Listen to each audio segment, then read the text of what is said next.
This channel does not promote any violent, harmful, or illegal activities. All content provided by this channel is meant for an educational purpose only. অস্থির অশান্ত বাংলাদেশে এবার ভেঙে গুড়িয়ে দেওয়া হলো বঙ্গবন্ধু শেখ মুজিবুর রহমানের বাড়ি। গতকাল রাতে পর আজকেও দফায় দফায় উন্মত্ত জনতা তাণ্ডব চলল ওই ৩২ ধানমন্ডির বাড়িতে। এই ঘটনাকে কেন্দ্র করে নতুন করে অস্থির বাংলাদেশ, আর যার জেরেই আবারও একবার চিন্তার ভাঁজ বাড়ছে ভারত বাংলাদেশ সীমান্তে গত কিছুদিন ধরেই চরম অস্থিরতা চলছে অনুপ্রবেশের চেষ্টা। একাধিক এলাকায় বাংলাদেশ সীমান্তের ওপারে বাংকার তৈরির খবর পেয়েছে বিএসএফ।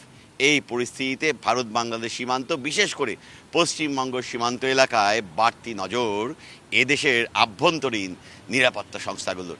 একই সঙ্গে উত্তরবঙ্গের চিকেন স্নেক এবং উত্তর পূর্বাঞ্চলের রাজ্যগুলোর নিরাপত্তার অখণ্ডতা রক্ষায় তেড়ে ফুঁড়ে নামছে ভারতের বিভিন্ন নিরাপত্তা সংস্থাগুলি।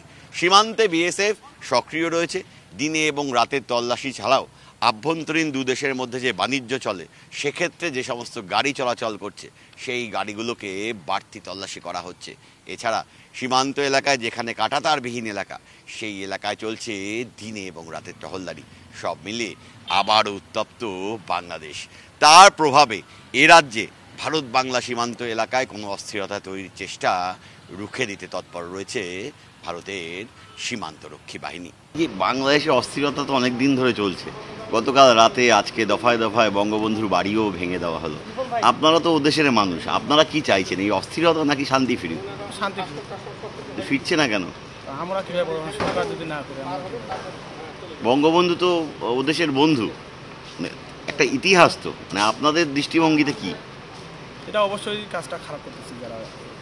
তোমার নামটা যেন কি? এই বাড়ি ভাঙা এবং মানে বাংলাদেশের ইতিহাস পড়তে গেলে তো বঙ্গবন্ধুর ইতিহাসটাও পড়তে হয়। এইভাবে কি ইতিহাস মুছে দেওয়া যায়?